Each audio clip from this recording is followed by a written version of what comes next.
Lecture number 3 of unit 2 spectroscopy हम पढ़ रहे हैं। हम अब तक इंट्रोडक्शन स्पेक्ट्रोस्कोपी का कर चुके हैं। अल्ट्रावायलेट और विजिबल स्पेक्ट्रोस्कोपी हम बेसिकली पढ़ चुके हैं। बियर लैम्बर्ट्स लॉ हम पढ़ चुके हैं, उसके ऊपर हमने न्यूमेरिकल प्रॉब्लम्स भी सॉल्व की थी। और आज का जो लेक्चर रहेगा उसमें जो हमारा टारगेट रहेगा वो है वुडवर्ड फाइजर रूल क्या होता है। इस रूल की हेल्प से हम लैम्डा मैक्स किसी भी मॉलिक्यूल का कैलकुलेट कर सकते हैं।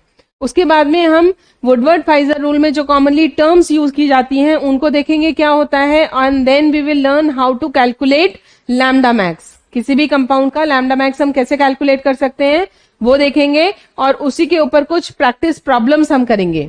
इसके बाद में we will move on to infrared spectroscopy. तो इंट्रोडक्शन देखेंगे इंफ्रारेड स्पेक्ट्रोस्कोपी का, क्या क्राइटेरिया है किसी भी कंपाउंड को आईआर एक्टिव होने के लिए, और आईआर स्पेक्ट्रोस्कोपी के प्रिंसिपल्स क्या हैं। हुक्स लॉ के ऊपर कुछ न्यूमेरिकल्स हम यहाँ पे देखेंगे, और लास्ट में जो प्रीवियस ईयर में क्वेश्चंस आ चुके हैं इन टॉपिक्स पे उनको हम डिस्कस करेंगे।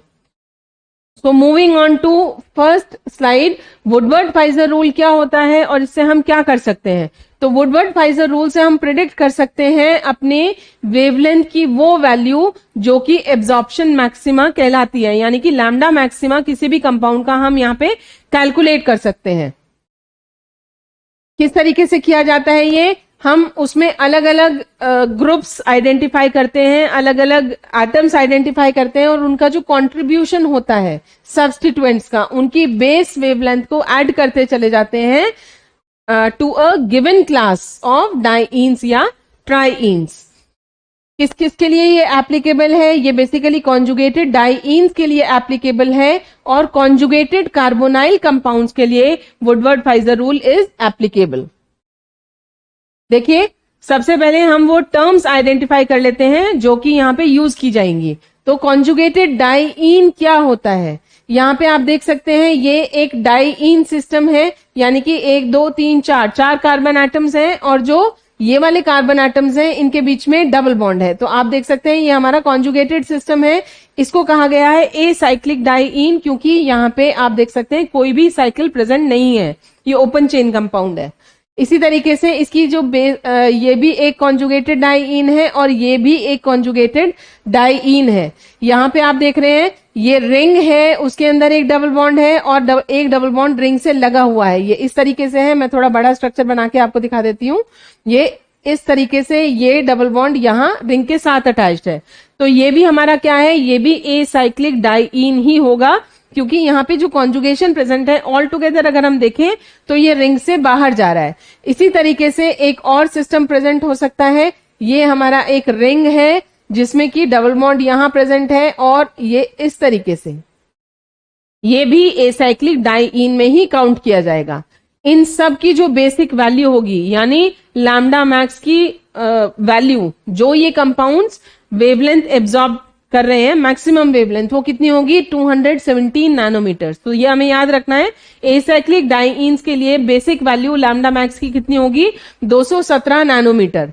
अब देखिए दूसरा है होमो एन्युलर डाइईन। होमो एन्युलर डाइईन का मतलब है जब एक ही रिंग के अंदर 2 डबल बॉन्ड्स कॉन्जुगेशन में प्रेजेंट हो तो उसको कहा जाता है होमो एन्युलर। होमो मीन सेम, होमो एन्युलर डाइईन, और उसकी बेसिक वैल्यू होगी 253 नैनोमीटर्स। इसी तरीके से आप देख सकते हैं ये हेट्रोएन्युलर डाइईन है। यहाँ पे हेट्रोएन्युलर क्यों कहा गया है, क्योंकि यहाँ पे आपके जो डबल बॉन्ड है कॉन्जुगेशन में वो अलग अलग रिंग्स में है। आप देखिए ये इस तरीके का बना हुआ है सिस्टम, 2 रिंग्स है हमारी, और यहाँ आप देख रहे हो एक डबल बॉन्ड यहाँ है, एक डबल बॉन्ड यहाँ है, 2 रिंग्स में है, तो इसलिए इसको कहा गया है हेट्रोएन्युलर डाइईन। बेस वैल्यू इसकी होगी 214 नैनोमीटर। तो याद रखिएगा एसाइक्लिक डाइईन के लिए 217, होमो एन्युलर डाइईन के लिए 253, और हेट्रो एन्युलर डाइईन के लिए ये हो जाएगी 214 नैनोमीटर्स। डबल बॉन्ड्स कितनी तरीके के हो सकते हैं ये भी हमें यहाँ पे पहचानना है। एक है एंडोसाइक्लिक डबल बॉन्ड। तो एंडोसाइक्लिक डबल बॉन्ड कौन सा होता है, जो डबल बॉन्ड किसी भी साइकिल के अंदर है उसको हम कहेंगे एंडोसाइक्लिक। जैसे यहाँ पे आप देख रहे हैं ये एक रिंग है, इसके अंदर डबल बॉन्ड प्रेजेंट है, तो इसको कहा जाएगा एंडोसाइक्लिक डबल बॉन्ड, यानी कि वो रिंग का हिस्सा है। एक्सोसाइक्लिक डबल बॉन्ड क्या होगा, कोई भी डबल बॉन्ड जहां पे कि सिर्फ एक कार्बन रिंग का हिस्सा है और बाकी बचा हुआ जो डबल बॉन्ड है वो बाहर है। साइकिल के बाहर लगा हुआ डबल बॉन्ड जो है वो कहलाएगा एंडोसाइक्लिक एक्सोसाइक्लिक डबल बॉन्ड। ये है exocyclic, this is exocyclic double bond. तो आप देख सकते हो यहाँ पे ये रिंग है और रिंग से लगा हुआ ये डबल बॉन्ड है, तो ये है एक्सोसाइक्लिक। और ये डबल बॉन्ड जो है ये कहां पे है, ये रिंग के अंदर है, तो इसको कहा गया है एंडोसाइक्लिक डबल बॉन्ड। देखिए ये एक्सोसाइक्लिक है और ये जो डबल बॉन्ड अंदर है ये कहा गया एंडोसाइक्लिक। एग्जाम्पल देखो आप, यहाँ पे ये हमारी रिंग्स हैं, दो रिंग्स हैं जो अटैच्ड हैं आपस में। ये डबल बॉन्ड इस रिंग के लिए एंडोसाइक्लिक है, ये डबल बॉन्ड इस रिंग के लिए एंडोसाइक्लिक है। लेकिन यहाँ पे एक्सोसाइक्लिक डबल बॉन्ड कौन सा होगा, ये डबल बॉन्ड एक्सोसाइक्लिक है क्योंकि ये इस रिंग से डायरेक्टली अटैच्ड है। जो भी डबल बॉन्ड रिंग से डायरेक्टली अटैच्ड है उसको हम एक्सोसाइक्लिक कहेंगे। ये डबल बॉन्ड जो है ये एक्सोसाइक्लिक नहीं कहा जा सकता क्योंकि ये रिंग से डायरेक्टली किसी भी रिंग से अटैच नहीं है। यहां पे आप देखो ये दोनों डबल बॉन्ड्स इस रिंग से अटैच्ड हैं, तो ये दोनों ही डबल बॉन्ड्स इस रिंग के लिए एक्सोसाइक्लिक डबल बॉन्ड्स हैं। सेम सिचुएशन आप यहां पे देख रहे हैं, ये डबल बॉन्ड्स हैं, यहां दोनों रिंग्स से अटैच्ड हैं, तो ये दोनों रिंग्स के बाहर है और डायरेक्टली अटैच्ड है, इसलिए इसको कहा गया है एक्सोसाइक्लिक डबल बॉन्ड। नेक्स्ट देखिए alkyl group and ring residue क्या होते हैं। तो जो भी कार्बन एटम है रिंग सिस्टम में या फंक्शनल ग्रुप है जो कि कॉन्जुगेटेड सिस्टम के कार्बन से अटैच्ड है उसको हम कहते हैं एल्काइल रेजिड्यू या रिंग रेजिड्यू। जैसे आप यहां पे देख सकते हैं ये एक सिस्टम है, हमारा जो कॉन्जुगेटेड सिस्टम है वो यहाँ पे क्या है, वो ये हमारा कॉन्जुगेटेड सिस्टम है, ये हमने आइडेंटिफाई कर लिया, डाइईन है ये हमारा, ठीक है। अब ये जो कार्बन एटम्स है, ये कार्बन एटम, ये कार्बन एटम, ये वाला कार्बन एटम या ये वाला कार्बन एटम, इन कार्बन एटम से जो डायरेक्टली अटैच्ड रिंग का बचा हुआ हिस्सा है या ग्रुप्स हैं या एटम्स हैं उनको हम कहते हैं these are the alkyl groups या रिंग रेजिड्यू। तो आप देख रहे हो ये ब्लू कलर से 3 जगह से हमने इसको हटाया हुआ है, ब्राउन कलर से 2 जगह से हटाया हुआ है, क्योंकि ये रिंग से का हिस्सा है तो ये कहलाए जाएंगे रिंग रेजिड्यू, ये कहलाए जाएंगे रिंग रेजिड्यू।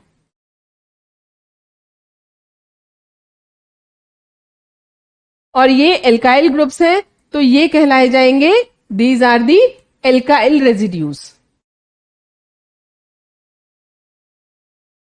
तो ध्यान रखिएगा जो भी डायरेक्टली अटैच्ड है उस कार्बन से जो कि कॉन्जुगेटेड सिस्टम का हिस्सा है वो कार्बन एटम, उससे डायरेक्टली अटैच जो भी चीजें हैं उनको हम रेजिड्यू में काउंट करेंगे। इसी तरीके से यहां पे आप देख सकते हैं, यहां पे हमारे पास नेक्स्ट हम देखें अगर, तो आप देखो एक तो कॉन्जुगेटेड सिस्टम हमारा ये है, 2 डबल बॉन्ड्स का ही आइडेंटिफाई करना है हमें, डाइईन ही आइडेंटिफाई करना है। तो एक तो हमारा ये डाइईन है, दूसरा अगर मैं देखूं तो एक डाइईन ये भी पॉसिबल है, ठीक है। तो ऐसे में प्रेफरेंस हम किसे देंगे, जो हमारे एक ही रिंग में सिस्टम है, ठीक है, उसे हम लेंगे, ऐसे डाइईन को प्रेफरेंस देंगे। और आप देख रहे हो कि ये मेरा बेसिक कॉन्जुगेटेड सिस्टम हो गया, लेकिन ये एक और डबल बॉन्ड है जो कि कॉन्जुगेशन में प्रेजेंट है, तो इसको हम क्या कहेंगे, extended conjugation. This is known as extended conjugation, क्योंकि ये कॉन्जुगेशन को आगे एक्सटेंड कर रहा है।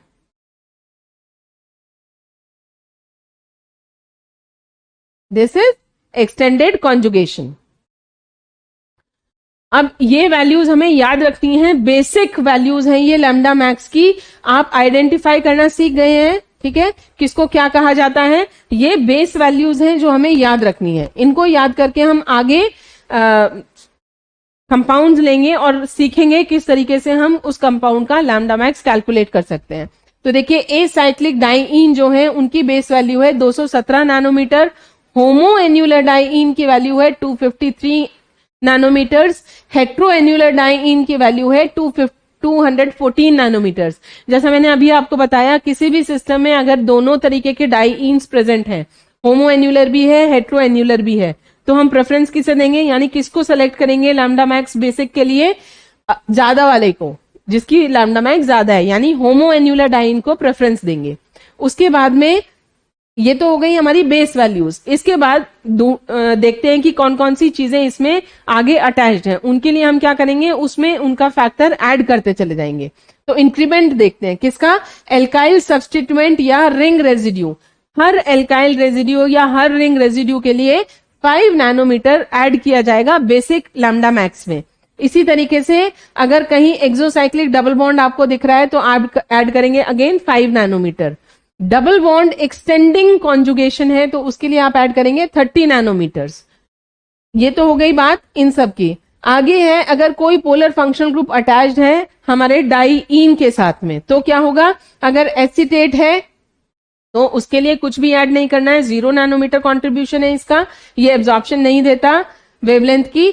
ईथर है तो उसके लिए हम ऐड करेंगे 6, क्लोरीन ब्रोमीन इनके लिए 5 नैनोमीटर ईच ऐड किया जाता है। इसी तरह सेकेंडरी अमीन है तो 60, थायो ईथर है तो 30, फिनाइल ग्रुप है तो 60। बेसिकली हमारा काम यही ऊपर इतने से ही चल जाता है। This is all that we need to remember, ठीक है। और ये कहाँ काम आएगा, जैसे पिछले लेक्चर में अगर आपको याद हो तो हमने कुछ क्वेश्चंस किए थे कि क्या हम डिफरेंशिएट कर सकते हैं दो कॉन्जुगेटेड सिस्टम्स को अल्ट्रावायलेट स्पेक्ट्रोस्कोपी से, तो वहां हम इसको यूज करके आंसर को मोर रिलायबल बना सकते हैं।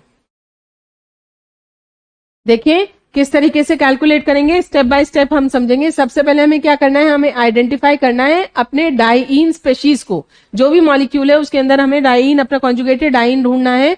अगर मॉलिक्यूल के पास होमोएन्युलर डाइईन भी है और हेट्रोएन्युलर डाइईन भी है तो क्या होगा, होमोएन्युलर डाइईन को हम प्रेफरेंस देंगे।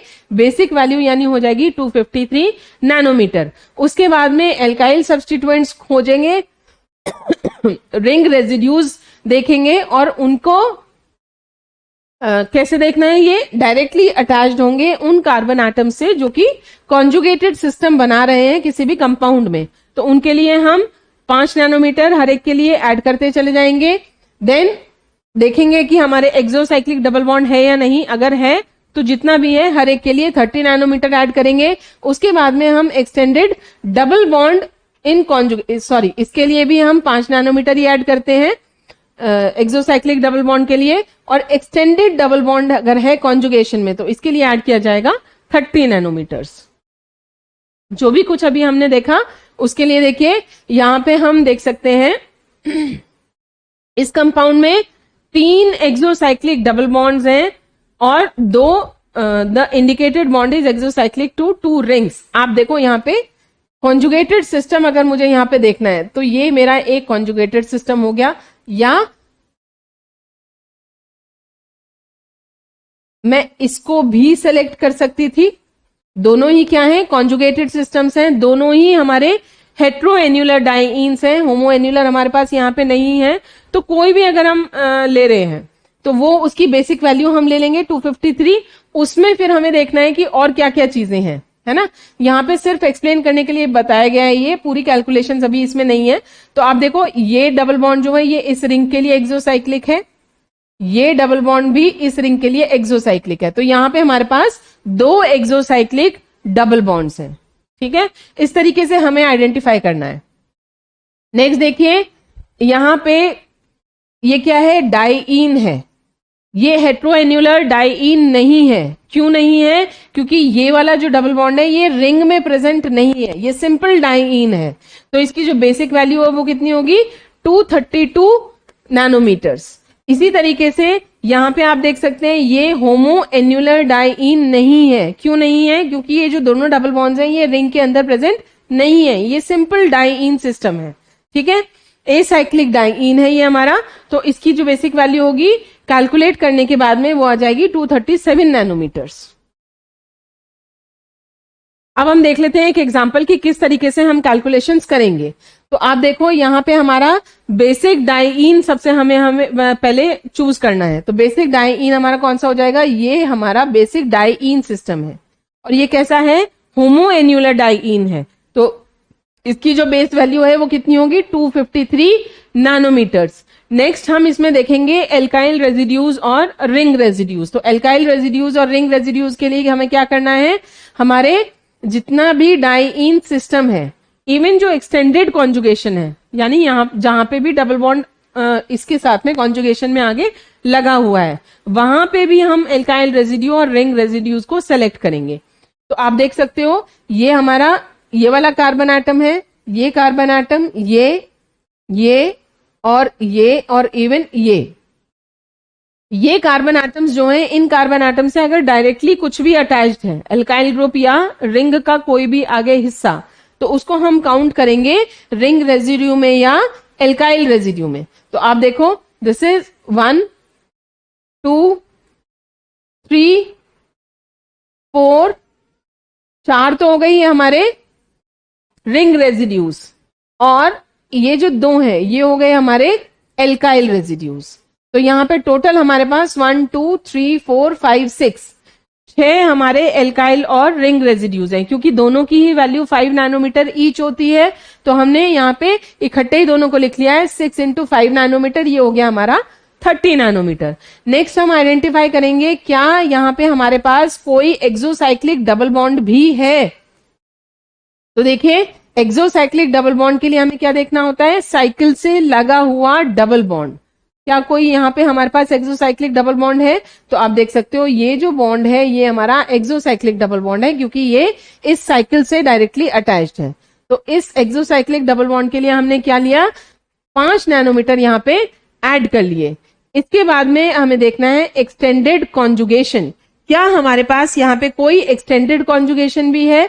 तो यहाँ पे हमने बेसिक वैल्यू अपनी ये ली थी, इसके साथ में आप देख सकते हैं ये इसका एक्सटेंडेड कॉन्जुगेशन है ना।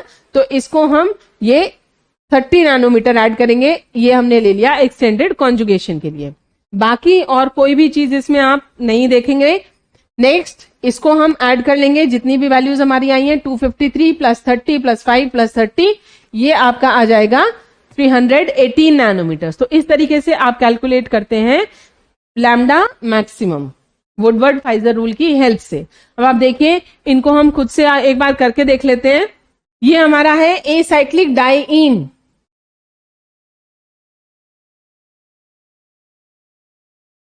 तो इसकी जो बेसिक वैल्यू है वो कितनी हो जाएगी, 217 नैनोमीटर।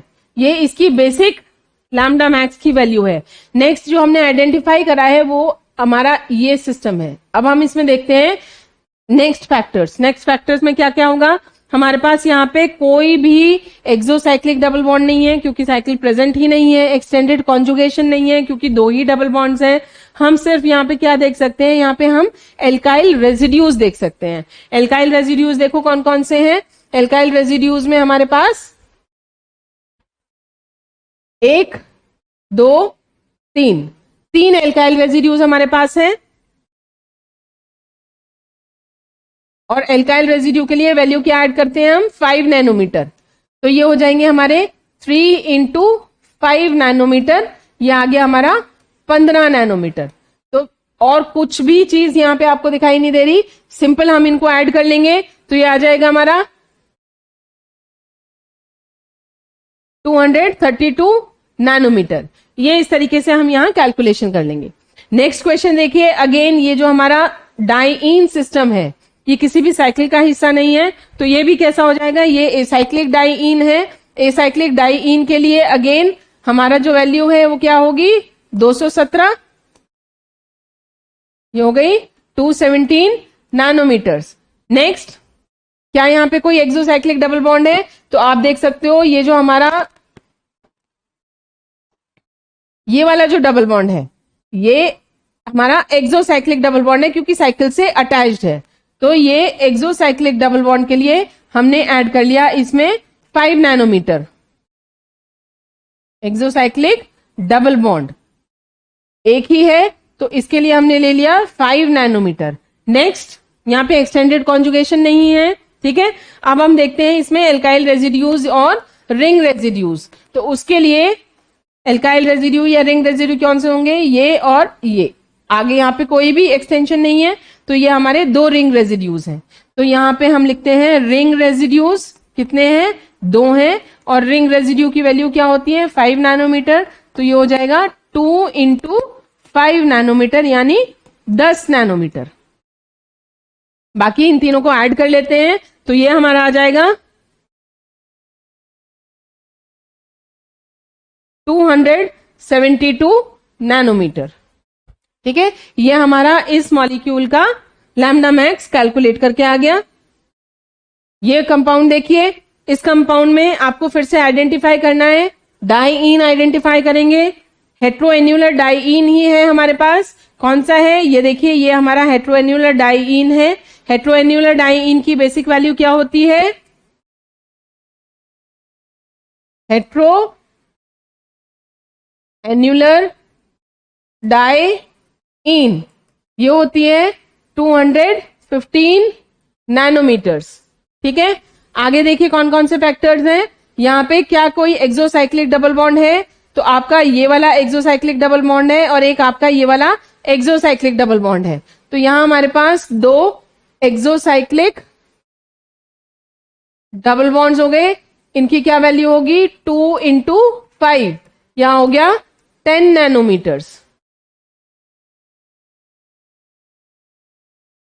ये हमारे एक्सोसाइक्लिक डबल बॉन्ड है, ये वाला, और ये वाला एक्सोसाइक्लिक डबल बॉन्ड है। नेक्स्ट देखते हैं, नेक्स्ट फैक्टर हमें कौन सा कंसिडर करना है। नेक्स्ट है एक्सटेंडेड कॉन्जुगेशन। तो ये देखिए, ये एक्सटेंडेड कॉन्जुगेशन भी है।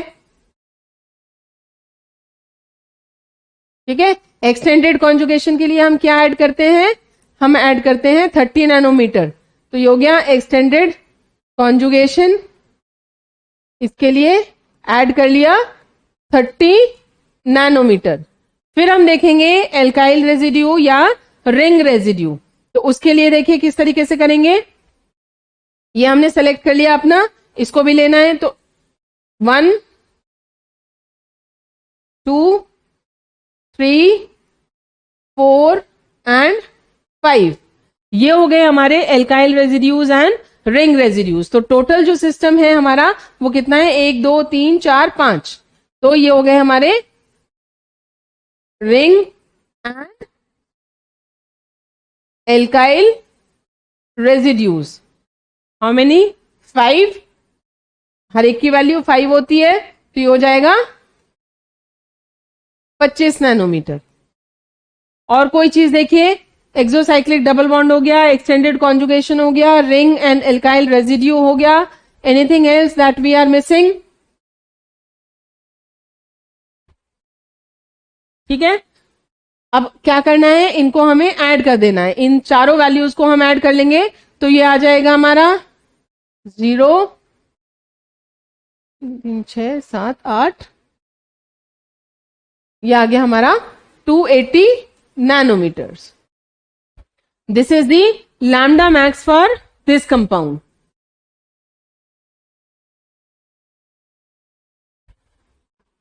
नेक्स्ट हम शुरू कर रहे हैं इंफ्रारेड स्पेक्ट्रोस्कोपी, जिसको कि वाइब्रेशनल स्पेक्ट्रोस्कोपी भी कहा जाता है। तो आईआर रेंज जो है देखिए वो क्या है? 400 से 4000 सेंटीमीटर इनवर्स। सेंटीमीटर इनवर्स ले रहे हैं, यानी कि हम किस में ले रहे हैं? वेव नंबर की टर्म्स में बात कर रहे हैं। तो ये है 400 से 4000 सेंटीमीटर इनवर्स रेंज लाई करती है इसकी। ये स्पेक्ट्रोस्कोपी जो है ये बेसिकली किस काम में आती है? मॉलिक्यूल में फंक्शनल ग्रुप्स को आइडेंटिफाई करने के काम में आती है। किसी भी प्योर कंपाउंड में हम आइडेंटिफाई कर सकते हैं। इंफ्रारेड जो है ये इतनी एनर्जी नहीं रखते कि ये इलेक्ट्रॉनिक ट्रांजिशंस करा सके, नहीं करा सकते, लेकिन ये क्या करा सकते हैं? वाइब्रेशनल ट्रांजिशंस करा सकते हैं। कोई भी मॉलिक्यूल जब इलेक्ट्रोमैग्नेटिक रेडिएशंस आईआर रेंज में एब्जॉर्ब करेगा तो उसमें क्या होता है? हमें वाइब्रेशनल और रोटेशनल ट्रांजिशंस देखने को मिलते हैं, जिसकी वजह से क्या होता है? डायपोल मोमेंट में मॉलिक्यूल के चेंज आ जाता है। इन ट्रांजिशंस की वजह से dipole moment all together molecule का चेंज हो जाता है। तो आईआर एक्टिव मॉलिक्यूल सिर्फ वो मॉलिक्यूल्स होंगे जिनमें हमें आईआर रेडिएशंस की एब्जॉर्प्शन के बाद में डायपोल मोमेंट में चेंज देखने को मिला। ये हमें ध्यान रखना है। ठीक है, वैसे पहचान ये है कि जितने भी मॉलिक्यूल्स जिनमें डायपोल मोमेंट होता है वो हमेशा आईआर एक्टिव होंगे ही होंगे। जितने भी ऐसे मॉलिक्यूल्स हैं जो होमोडायटोमिक मॉलिक्यूल्स हैं जिनका डायपोल मोमेंट 0 होता है वो आईआर इनएक्टिव मॉलिक्यूल्स होंगे।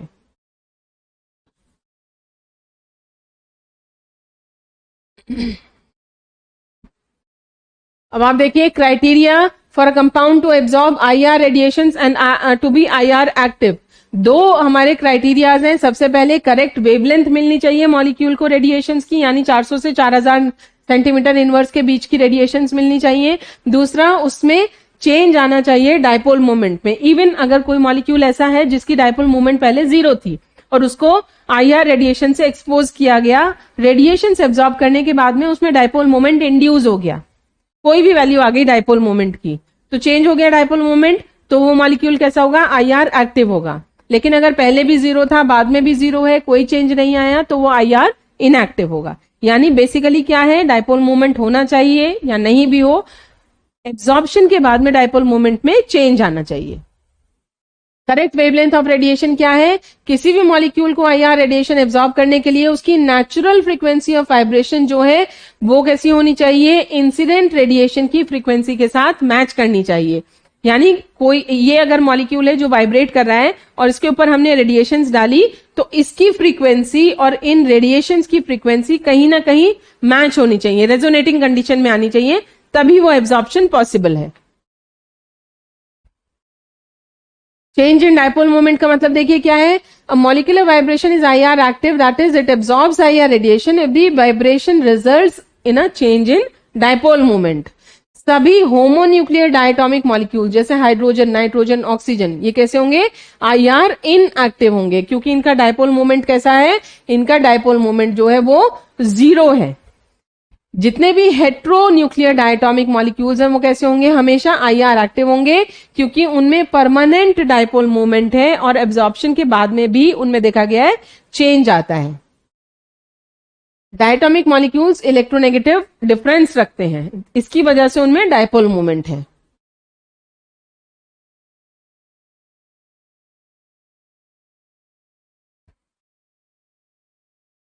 तो देखिए, अगर आईआर रेडिएशंस की फ्रीक्वेंसी मैच कर जाती है मॉलिक्यूल की खुद की वाइब्रेशनल फ्रीक्वेंसी से, कोई भी मॉलिक्यूल अगर हम कहते हैं रेस्ट में है तो भी उसके अंदर कुछ वाइब्रेशंस होती रहती हैं, यानी कि उसके पास खुद की वाइब्रेशनल फ्रीक्वेंसी होती है। तो जब भी ये वाइब्रेशनल फ्रीक्वेंसी आईआर रेडिएशंस की फ्रीक्वेंसी के साथ मैच कर जाएगी, तब वहां पे एब्जॉर्प्शन होगा, और तब हम कहते हैं कि ये मॉलिक्यूल आईआर एक्टिव हो सकता है अगर डायपोल मोमेंट चेंज हो जाए। आईआर स्पेक्ट्रोस्कोपी बेस्ड है हुक्स लॉ पे। कौन से प्रिंसिपल पे बेस्ड है? हुक्स लॉ पे बेस्ड है।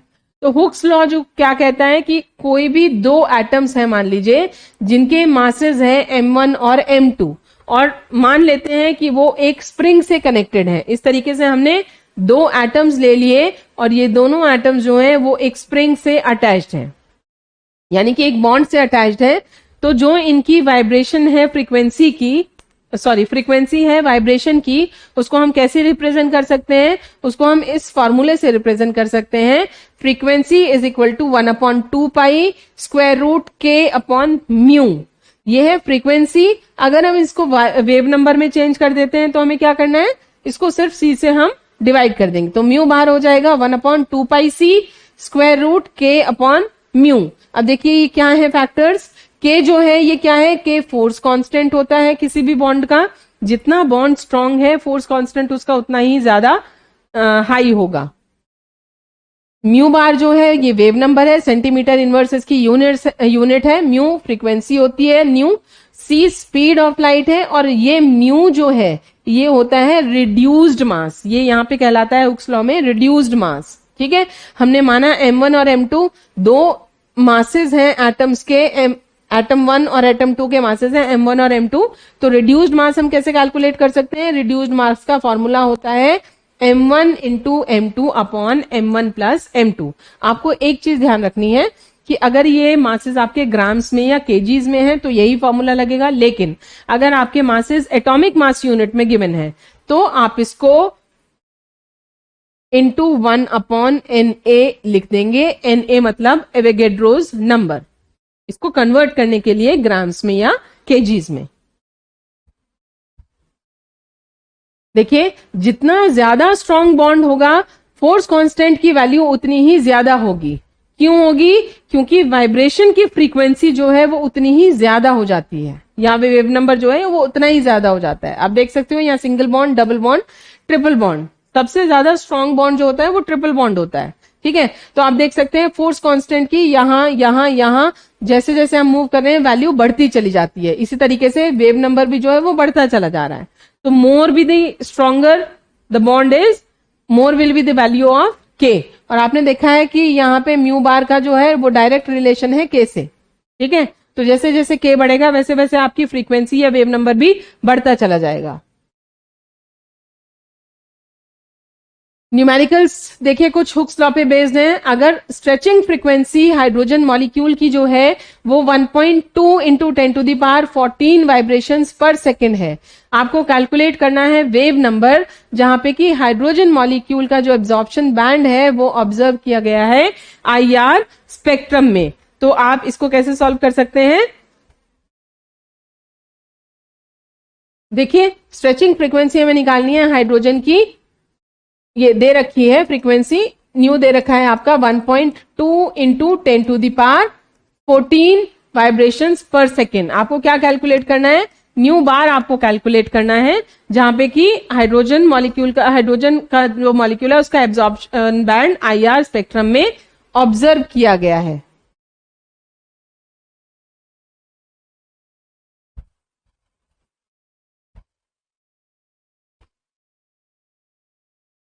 तो आप देख सकते हैं न्यू बार का जो फॉर्मूला है वो क्या होता है? वो होता है न्यू अपॉन सी। फ्रीक्वेंसी को जब हम स्पीड ऑफ लाइट से डिवाइड कर देते हैं तो वो क्या देता है? Wave number. तो ये हम कैलकुलेट कर सकते हैं, यहाँ पे आसान सा न्यूमेरिकल है 1.2 इंटू 10⁻14 और सी की जो वैल्यू है वो क्या होती है? 3 इंटू 10⁻10। ठीक है, 3 इंटू 10⁸ हो जाएगा मीटर्स पर सेकेंड। सेंटीमीटर्स पर सेकेंड में लेंगे तो हम क्या कर देंगे इसको, यहाँ पे 10 लिखा जाएगा, ये 10⁻10 सेंटीमीटर्स पर सेकेंड। ठीक है, और ये जो आपकी दे रखी है ये किस में दे रखी है? ये दे रखी है वाइब्रेशंस पर सेकेंड में। तो यहां से आप इसको कैलकुलेट कर सकते हैं, आपको सीधा सीधा कैलकुलेशंस करनी है, आप कैलकुलेटर यूज कर सकते हैं उसके लिए। ये आपका आंसर आ जाएगा 4000 सेंटीमीटर इनवर्स। ठीक है, this will be your answer.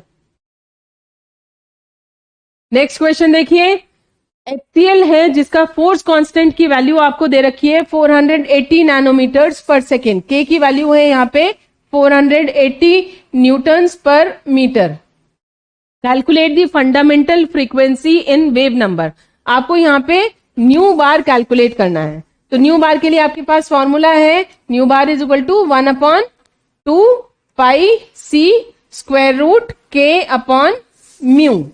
HCl है, हाइड्रोजन और क्लोरीन का आपको यहाँ पे मास साथ में गिवन है, हाइड्रोजन का 1 है और क्लोरीन का 35 है। तो सबसे पहले तो हम यहाँ पे म्यू को कैलकुलेट कर लेते हैं। क्या होगा ये?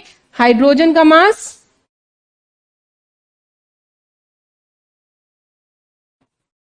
Of hydrogen into mass of chlorine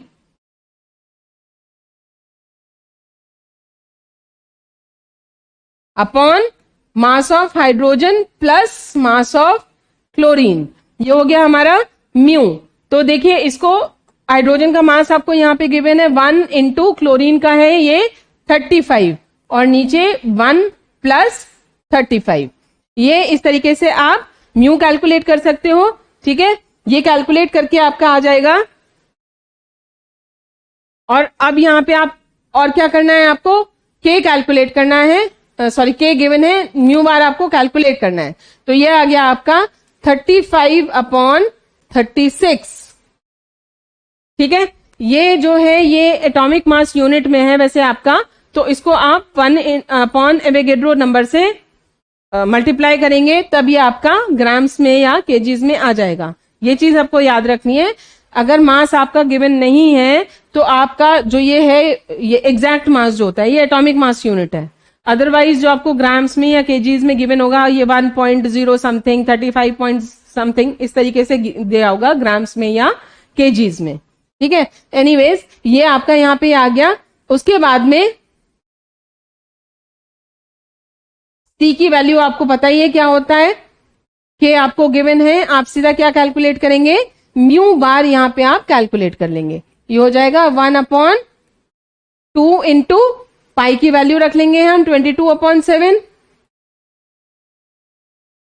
सी की वैल्यू रख लेंगे 3 इंटू 10⁻10, के की वैल्यू आपको गिवन है 480 न्यूटन पर मीटर, और ये म्यू आपने यहां पे कैलकुलेट करा है 35/36।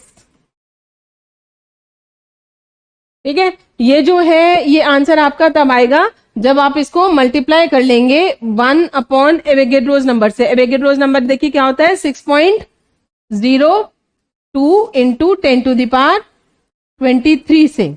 तो ये करने से क्या होगा, ये हमारा ये कन्वर्ट हो जाएगा हमारा केजीज में। ठीक है, तो वैल्यूज आप यहां पे सब्स्टिट्यूट कर लेंगे सारी। ये आपका सॉल्व करके, मैंने सॉल्व करके लिखा हुआ है, आप कैलकुलेटर्स यूज कर लेंगे सॉल्यूशन के लिए। ये आएगा आपका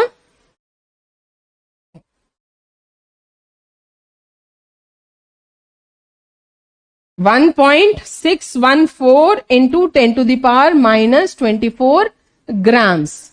ठीक है, ये जो था ये आपका किस में था, ये एटॉमिक मास यूनिट था, ये एटॉमिक मास यूनिट है दोनों का, ये भी और ये भी। तो हमने क्या किया है, हमने इसको मल्टीप्लाई कर लिया 1 एवोगैड्रोस नंबर से, तब ये हमारा ग्राम्स में कन्वर्ट हो गया। केजी में ले लेते हैं इसको, तो ये हो जाएगा 1.614 इंटू 10⁻⁻27 केजी। ठीक है, ये आपका म्यू आ गया। तो ये हम यहां पे सब्स्टिट्यूट कर लेंगे।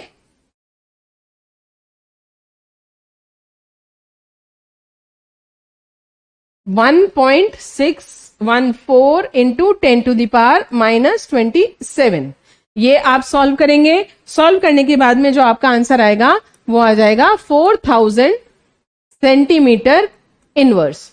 तो इस तरीके से आप अपना वेव नंबर हुक्स लॉ की हेल्प से कैलकुलेट कर सकते हैं, आपके पास जो भी डेटा प्रोवाइडेड है उसकी हेल्प से। नेक्स्ट क्वेश्चन देखिए, value of force constant is same for OH and OD if the fundamental vibrational frequency of OH is 3600 centimeter inverse, calculate the fundamental frequency of OD।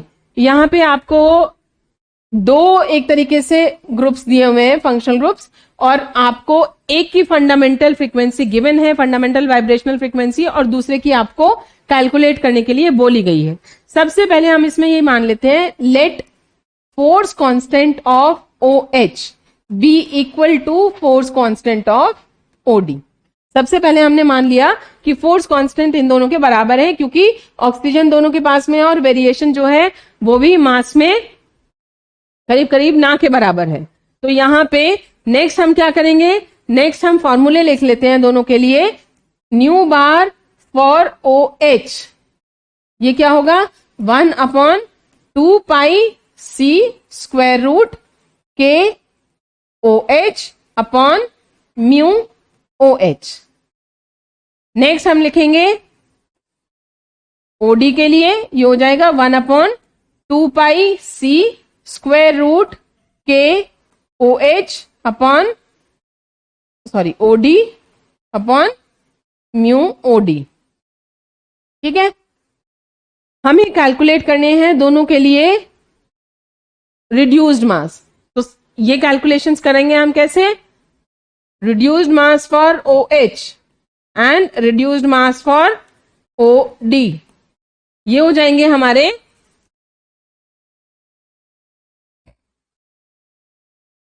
Mass of oxygen into mass of hydrogen upon mass of oxygen plus mass of hydrogen. इसी तरीके से यहां पे होगा ये mass of oxygen into mass of deuterium upon mass of oxygen plus mass of deuterium. ये देखिए ये हो जाएगा, ऑक्सीजन का है 16 और हाइड्रोजन का है 1, नीचे 16 + 1, ये हो जाएगा, कैलकुलेट करके आएगा आपका 0.94। आप कैलकुलेशन जो है वो अपना कैलकुलेटर से करके वेरीफाई कर सकते हैं। इसी तरीके से ये ड्यूटीरियम है, तो यहां पे हो जाएगा 16 × 2 अपॉन 16 + 2, ये आएगा आपका कैलकुलेट करके 1.78। तो दोनों के लिए हमने ये जो है अपने कैलकुलेट कर लिए। अब आप देखिए नेक्स्ट हम किस तरीके से मूव करेंगे।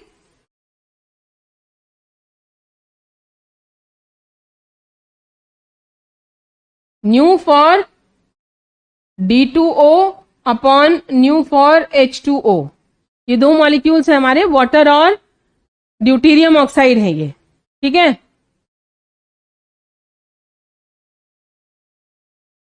इन दोनों को हमने क्या किया, डिवाइड कर दिया, ठीक है। तो डिवाइड करने के बाद में क्या होगा, इसको हम इससे डिवाइड करेंगे, ठीक।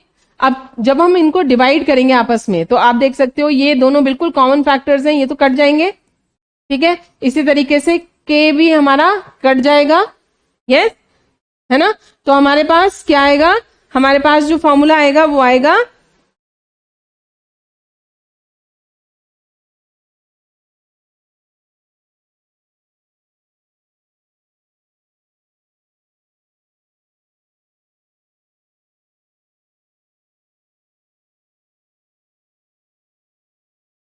ये आएगा, ठीक है। और ये कैलकुलेशंस हमने ऑलरेडी कर रखी हैं, तो ये हो जाएगा हमारा न्यू बार। किसका कैलकुलेट करना है हमें, ओडी का कैलकुलेट करना है। तो ये हो जाएगा हमारा OD is equal to O H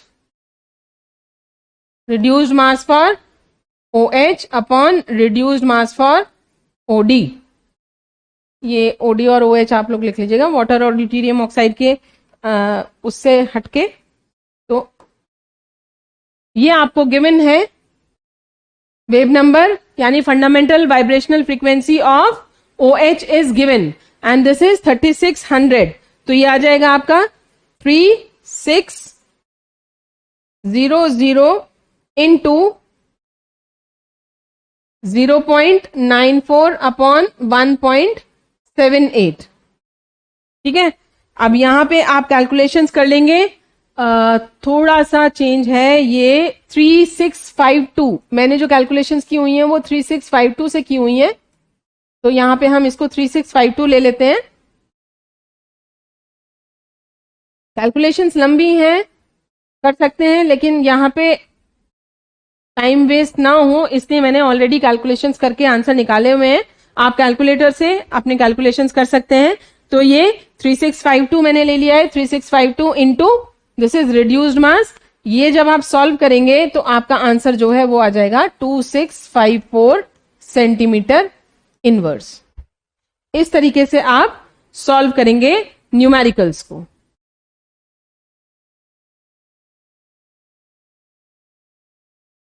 Calculate the force constant of carbon monoxide molecule if its fundamental vibrational frequency is 2140 centimetre inverse. Atomic mass आपको कार्बन का दे रखा है और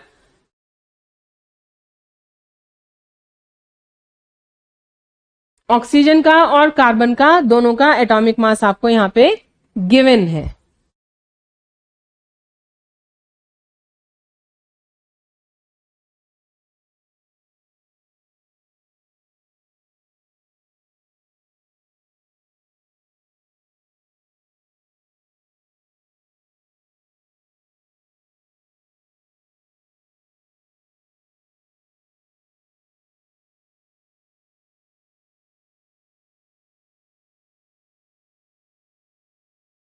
फॉर्मूला लगाएंगे अपना,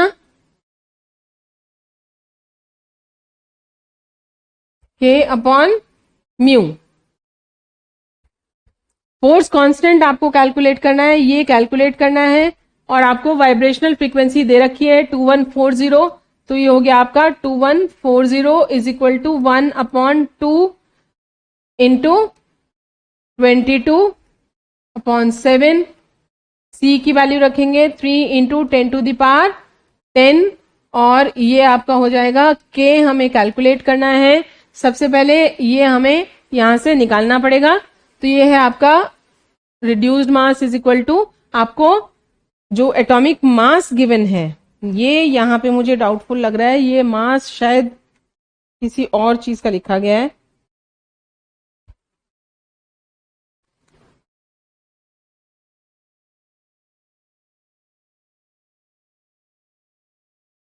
चलिए जो भी है ए और बी इनको मान लेते हैं हम, ठीक है। तो जो ये हमारा म्यू का फॉर्मूला लगेगा ये होगा M A into M B upon M A plus M B. Values हमें गिवन है 1.99 into 10 to the power minus 26 multiplied by 2.66 into 10 to the power minus 26। नीचे दोनों को ऐड करना है 1.99 into 10 to the power minus 26 plus 2.66 into 10 to the power minus 26। ये आप जब सॉल्व करेंगे तो यहां से ये आपका आ जाएगा 1.4, सॉरी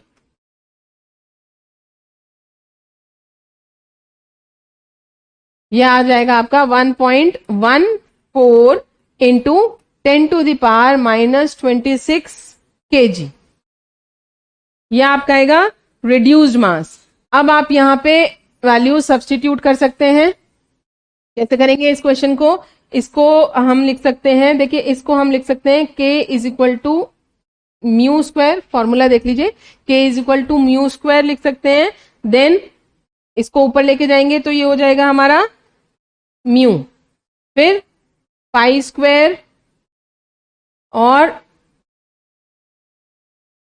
सी स्क्वायर इंटू 4। ठीक है, मैंने क्या किया है, मैंने स्क्वायर कर दिया है दोनों तरफ, तो उससे हमें आसानी रह जाएगी कैलकुलेशन में। तो k is equal to mu bar square, इसको ऊपर लेके गए, रिड्यूस्ड मास, ये पाई भी और सी भी सब ऊपर चला जाएगा, पाई स्क्वायर सी स्क्वायर इंटू 4। ठीक है, k की वैल्यू हमें फाइंड आउट करनी है, ये हमें गिवन है, this is how much, this is 2140 centimetre inverse. तो ये हो जाएगा 2140 का स्क्वायर इंटू ये वैल्यू हमने अभी कैलकुलेट करी है 1.14 into 10 to the power minus 26। Pi का स्क्वायर लिखना है तो 22/7 इंटू 22/7। सी की value 3 into 10 to the power 10 का स्क्वायर और 4। तो ये सारी कैलकुलेशंस आपको करनी है, इसके बाद में आपका आंसर आ जाएगा, दिस इज 1855 न्यूटन्स पर मीटर। ठीक है, इस तरीके से आप कैलकुलेशंस कर सकते हैं। This is all for today's lecture. ये जो न्यूमेरिकल्स मैंने करवाए हैं इनका आप थोड़ी सी प्रैक्टिस कीजिएगा। अच्छा, यहाँ पे जो शुरू वाला न्यूमेरिकल मैंने लिया था जिसमें मैंने यहाँ एवोगैड्रोस नंबर की मल्टीप्लिकेशन की थी, तो यहाँ आप इतना ध्यान रखिएगा, जैसे ये मैंने इसलिए करके दिखाया है कि इफ लेटेस्ट से ये हमारा अगर एटॉमिक मास यूनिट है ना, तो आप इस तरीके से सॉल्व करेंगे। ये मैंने इसलिए यहाँ पे इस तरीके से सॉल्व किया है, लेकिन अगर ग्राम्स में और केजीज में है तो आप नॉर्मली प्रोसीड करेंगे तो ये एवोगैड्रोस नंबर से मल्टीप्लिकेशन नहीं होगी।